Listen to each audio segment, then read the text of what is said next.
When you're not really doing much as a government, you've got to at least pretend that things are happening. And that's what's happening now, of course, with the Albanese Labor government. They didn't really have much of an agenda to bring into government, put aside wrecking our energy system and our economy by doubling down on their United Nations emissions reductions promises. They haven't got a hell of a lot on the go, have they? In that respect, they're similar to the former Morrison coalition government. They didn't have a compelling agenda either, did they? Anyway, Labor's trick, and it's an old one, is to hold a talk fest, hold a summit and pretend that that's a plan. So it's no surprise that nearly 2 weeks out from the so-called Jobs Summit, that's what the Prime Minister wants to talk about. Talking here today about getting training for the long-term unemployed.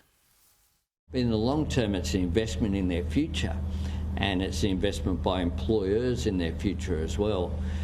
So that's one of the things that the Jobs and Skills Summit needs to analyse and argue through. Analyse and argue through, hey? Yep, like you can't talk about training without a summit. Look, these summits have become a pretty familiar political stunt, and they work on a number of levels. They get people talking about an event which creates the illusion of action. They get all sorts of interest groups and even other politicians into the room. The premiers are going to turn up at this one, and this, of course, helps to create a sense of consensus, of others buying in on the Albanese government. And on the bright side, they give some people a chance to talk directly to government. You might call that a voice. But these summits also create an expectation of outcomes. The government will need something to say, something to announce at the end of the summit. And that's where this charade is getting pretty frustrating. Because in reality, with unemployment so low, record lows, we've got labour shortages hurting many industries in this country. So this isn't really a jobs summit. It's really a workers' summit. The challenge is not finding jobs. The challenge is finding workers. And there are two very obvious ways to boost worker availability. One is to increase immigration, and many business leaders and politicians are pushing for that. And the other is to loosen restrictions on pensioners, allow them to work at least twice as much as they do now before losing part of their pension.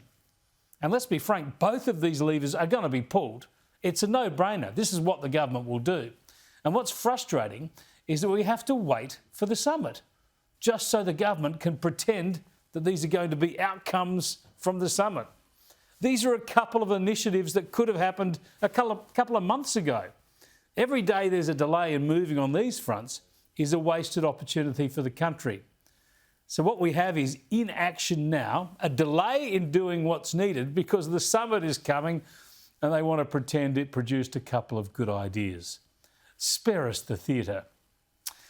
Now, by the way, there's plenty of spin in these events too, of course. And even though we're facing an energy shortage in this country, an energy crisis that's only going to get worse, and it's pushing up power prices and costing jobs in manufacturing and other sectors already, even though all that's happening, the official Jobs Summit material talks about maximising jobs and opportunities from renewable energy and tackling climate change.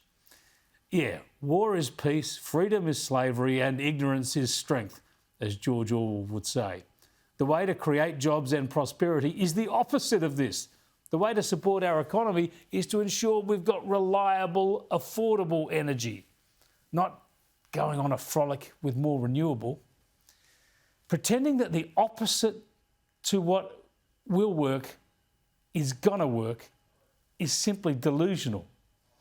So the way to actually boost our economy and jobs is to get back to affordable, reliable power, not the renewables experiment. And I wonder if anyone will have the backbone to explain that at the Jobs Summit.